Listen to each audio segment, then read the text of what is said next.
Assalamualaikum warahmatullahi wabarakatuh. Waalaikumsalam. Alhamdulillah, wassalatu wassalamu ala Saya tak rasulillah. ngomong sih. Oke. Allah itu sudah mengeluarkan firman suci yang sangat fundamental untuk menjadi pembeda. Dan nanti kalau terjadi kerancuan dan kecampur aduan antara yang hak dengan yang batin, Allah mengatakan yarfa'illahu ladina amanu minkum waladina jadi ayatnya bukan utun nasab tapi utul ilma darajah.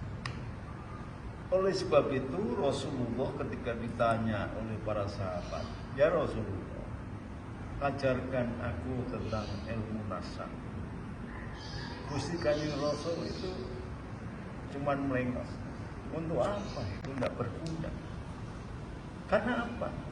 Karena mengagul-agulkan nasab dan keturunan itu adalah perilaku jahiliyah, kafir. Nah kalau sekarang masih tetap aja ada sekelompok orang emigran Arab yang berpaham politik PKI atau komunis.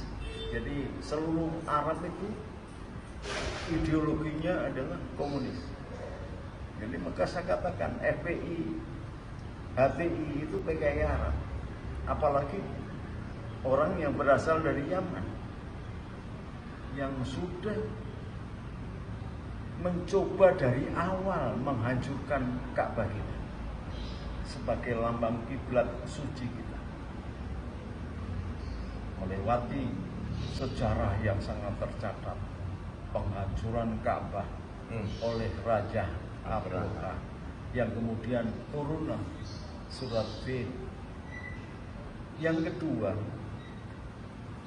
bangsa Yaman, PKI Arab ini embrio komunis dan ternyata adalah keturunan Yahudi KW2 adalah orang yang membuat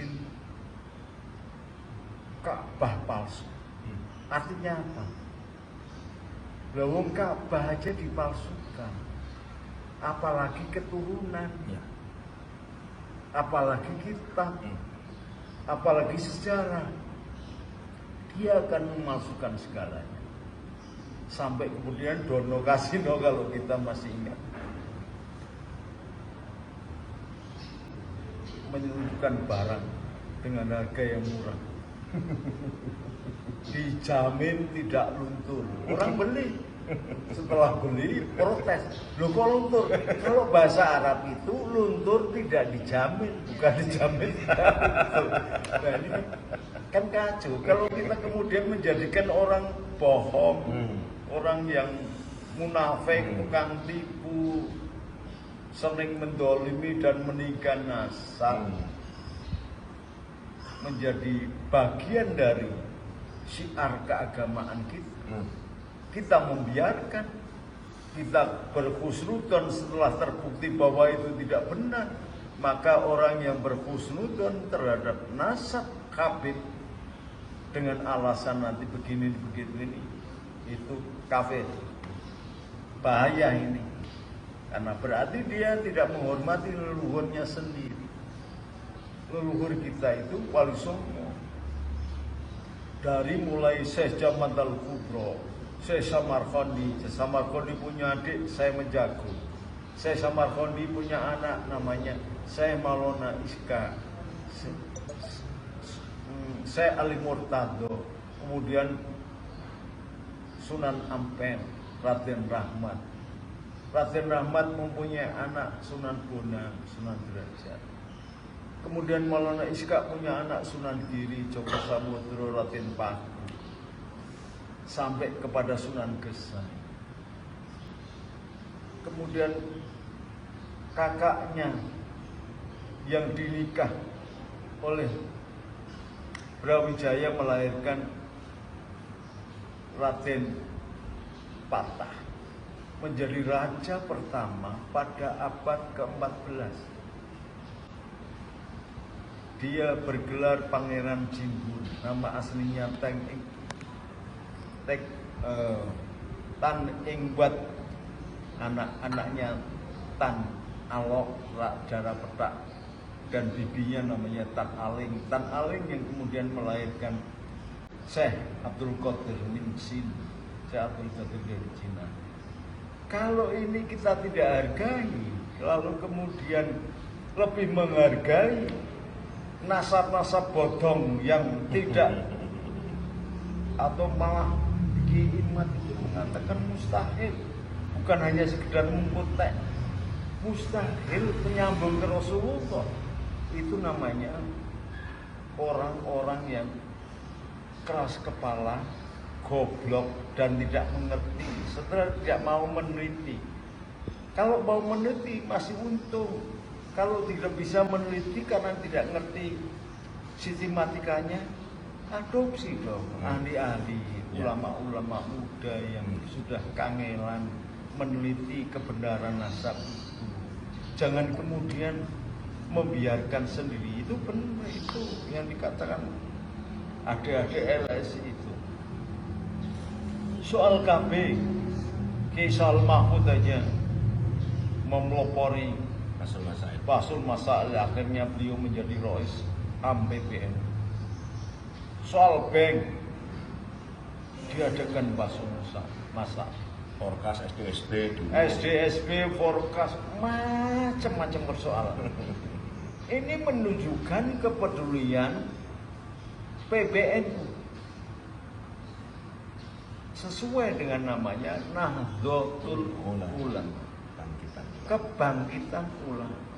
Lah kalau kemudian sudah menjadi Rois, Kang Ahyar itu menjadi Rois PBNU, tapi menutup kemungkinan untuk melakukan penelitian, untuk mencari kebenaran sesuatu hal, dan itu menyinggung kemaslahatan orang banyak, bahkan bangsa dan negara, mengganggu kehormatan bangsa ini, Kang Ahyar harusnya istighfar sebagai seorang ulama yang menjadi Rois Am PBN.